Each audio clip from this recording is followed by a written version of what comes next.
ফিরবো আবারও জঙ্গি প্রসঙ্গে। কল্যাণপুরের জঙ্গি আস্তানায় পুলিশের চূড়ান্ত অভিযানের আগে জঙ্গিরা তাদের স্কুল কলেজের সনদ, টাকা সহ বেশ কিছু কাগজপত্র পুড়িয়ে দিয়েছিল। তাদের মৃত্যু নিশ্চিত জেনে কয়েকজন তাদের পরিবারের সদস্যদের কাফের উল্লেখ করে তাদের পথে আসতে ফোনে কথা রেকর্ড করেন।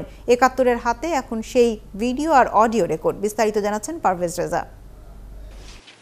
হে কাফেরেরা, তোমরা যেই সার্টিফিকেট দিয়ে মানুষকে পথভ্রষ্ট করো, তোমরা যে সার্টিফিকেট দিয়ে একজনকে গোলামে পরিণত করো, সেই সার্টিফিকেট আমাদের পায়ের নিচে। দেখো আমরা সেই সার্টিফিকেটগুলো কীভাবে পুড়িয়ে ফেলতেছি।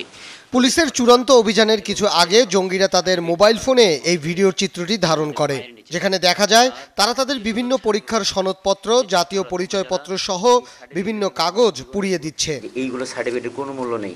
তুমি মৃত্যুবরণ করলে এগুলো তোমাকে জাহান্নামে নিয়ে যাবে। যারা চাকরি করেন তাদেরকে জঙ্গিরা চাকর বলে অভিহিত করে। আর এই সার্টিফিকেট তোমাকে শুধুমাত্র একজন চাকর হতে সাহায্য করবে। তুমি কি কখনো ভেবে দেখেছো? তুমি তো নিজেকে শিক্ষিত দাবি করো, তুমি কি কখনো ভেবে দেখেছো যে তুমি পড়াশোনা শেষ করে কি করবে? তুমি চাকরি করবে। এই সার্টিফিকেট তোমাকে একটা চাকরি দেবে, অথচ এই চাকরি শব্দটির অর্থ তুমি জানো না। চাকরি মানে হচ্ছে গোলামি করা। যারা গোলাম তারাই চাকরি করে।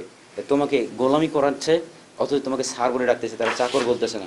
জঙ্গিদের ভেঙে ফেলা মোবাইল ফোনের মেমোরি কার্ড থেকে আরও উদ্ধার করা হয়েছে জঙ্গি সেজাদ রৌফ, তাজুল হক রাশিক ও জোবায়ের হোসেনের কথা, যেখানে তারা পরিবারের সদস্যদের প্রতিও নানা বিষোদ্গার করে।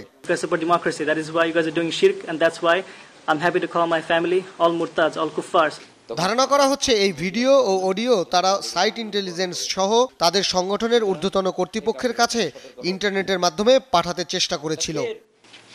হে কাফেরেরা, তোমরা যেই সার্টিফিকেট দিয়ে মানুষকে পথভ্রষ্ট করো।